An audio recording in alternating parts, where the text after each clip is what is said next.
प्रिय छात्रों, आज हम लोग पढ़ने वाले हैं संस्कृत भारती भाग 3 का 20वां अध्याय यानी 20वां अध्याय, जिसका शीर्षक दिया गया है सुभाषितानि, उत्तम वाणी। तो आइए देखते हैं इसके प्रथम श्लोक को।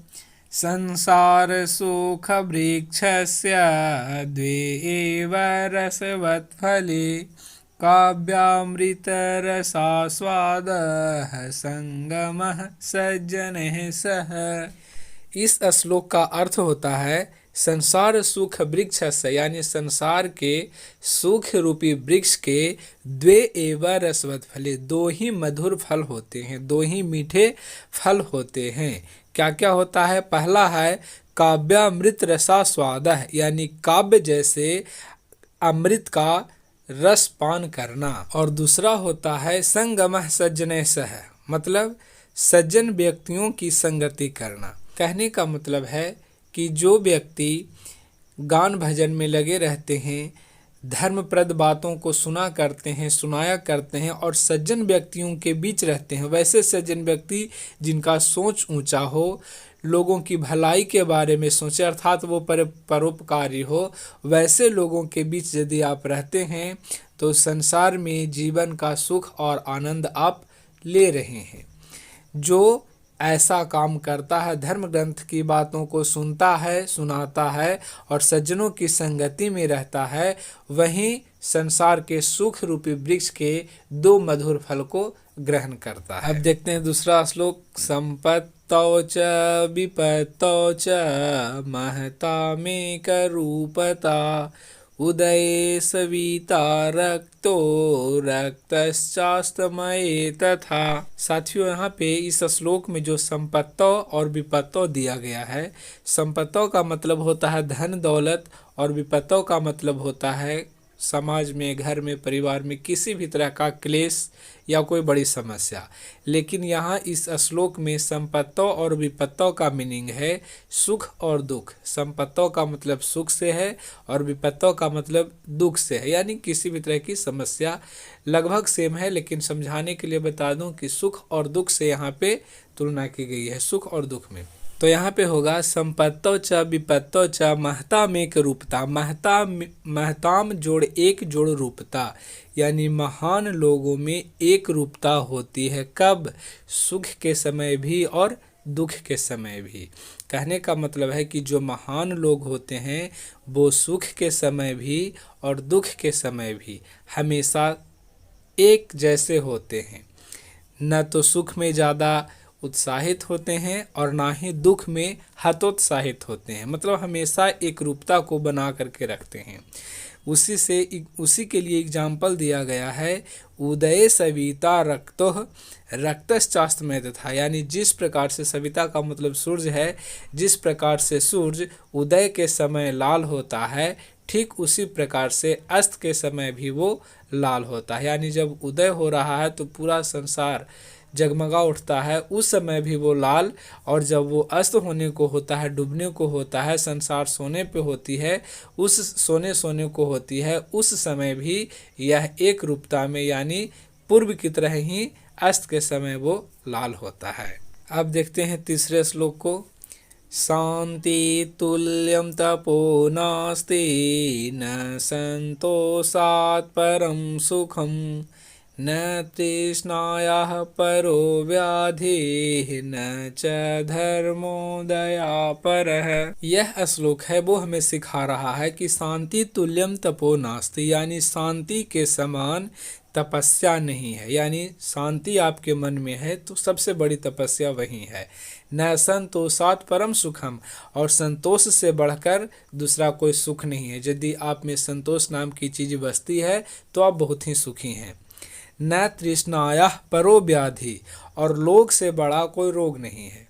अगर लोभ नाम की चीज़ आप में नहीं है, बस अपने काम से मतलब रखते हैं, जितना में आपका काम चल सके उतना में संतुष्टि है आपको, तो आप निरोग हैं, क्योंकि लोभ से बड़ा कोई रोग नहीं होता है। और आप लोग पढ़े भी होंगे, पिछले चैप्टर में आप पढ़े होंगे लोभः पापस्य कारणम। लोभ है जो पाप का कारण होता है, इसलिए लोभ से बड़ा कोई रोग नहीं।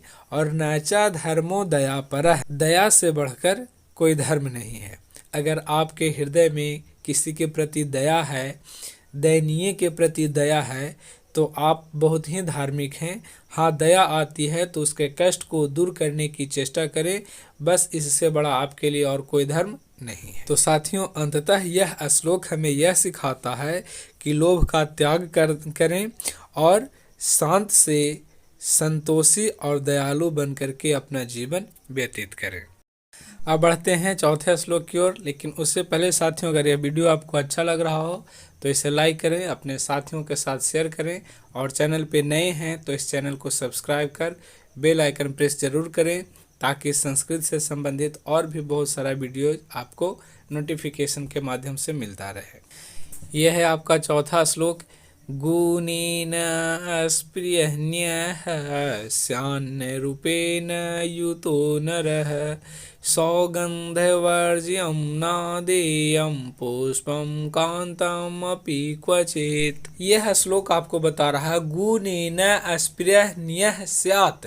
यहाँ जो स्यान लिखा हुआ है वो होगा स्यात् जोड़ न, यानी इसको ऐसे हम पढ़ेंगे गुणेन अस्पृहन्यः स्यात् न रूपेण युतो नरः, यानी गुण से ही आदमी चाहने लायक बनता है, न रूपेण युतो नरः, न कि कोई भी व्यक्ति रूप से चाहने के काबिल होता है। यदि आपके अंदर गुण है तो ही लोग आपको चाहेंगे, आपको पसंद करेंगे, वो चाहेंगे कि मेरे निकट आकर के रहे, हम उससे कुछ सीखें, कुछ वार्तालाप करें। लेकिन गुण नहीं है, सिर्फ रूप सुंदर है, तो वैसे व्यक्तियों को लोग नहीं पसंद करते। उसके अंदर गुण होना चाहिए ताकि लोग उसे पसंद करें। सौगंधवर्ज्यं नादेयं पुष्पम कांतम अपि क्वचित।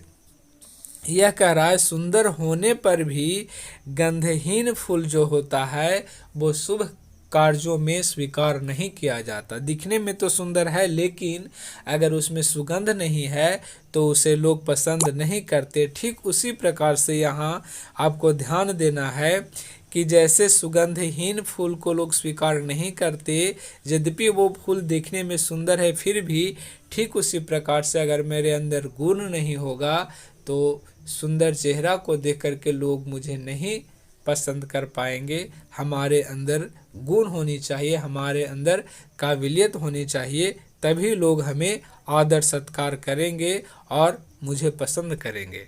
अब देखते हैं पांचवा श्लोक। परिवर्तिनी संसारे मृतः को वा न जायते स जातो येन जातेन याति वंशः समुन्नतिम्।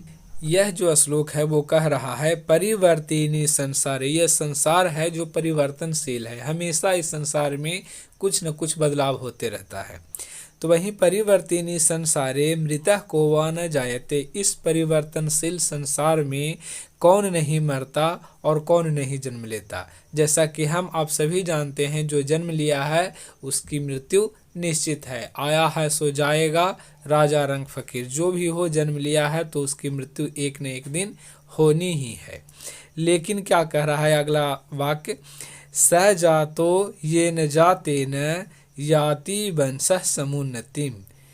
पर जन्म लेना इस संसार में उसी का सफल माना जाता है जो पूरे मानव जाति के उत्थान के लिए, विकास के लिए कार्य किया हो। कहने का मतलब कुछ ऐसा कार्य किया हो जिससे उसके मृत्यु के बाद भी लोग गुणगान करते हों, तो माना जाएगा कि उसका इस परिवर्तित संसार में जन्म लेना सफल हुआ। तो साथियों, यह श्लोक हम लोगों को यही सिखा रहा है कि यदि हम लोग भी अपने जीवन को सार्थक बनाना चाहते हैं, इस परिवर्तनशील संसार में आए हैं, तो कुछ ऐसा कारनामा करना है जिससे हमारे चले जाने के बाद भी लोग हमें याद करते रहे। जैसे कि हम लोग अपने महापुरुषों से सीखा है। महापुरुष हमारे देश में ऐसे ऐसे हुए हैं जो आज दुनिया में नहीं है, फिर भी हम लोग उनका गुणगान करते हैं और उनकी बदौलत आजकल हम लोग सुख चैन आराम से जीवन व्यतीत करते हैं। तो ठीक उसी प्रकार से अपना जीवन को सार्थक करने के लिए हमें हर संभव वो प्रयास करना चाहिए जिससे हमारे मानव जाति का उत्थान हो। तो इस प्रकार से साथियों, आपका यह चैप्टर संपन्न हुआ और इस चैप्टर का अभ्यास प्रश्न बनाने के लिए डिस्क्रिप्शन में दिए गए लिंक में जा कर के उस वीडियो को देखें, ताकि आपका अभ्यास प्रश्न भी आराम से हल हो सके। और ये रहा आपका शब्द संग्रह, जिससे आप कठिन शब्द को समझ सकते हैं। So wish you all the best. Thank you. That's all.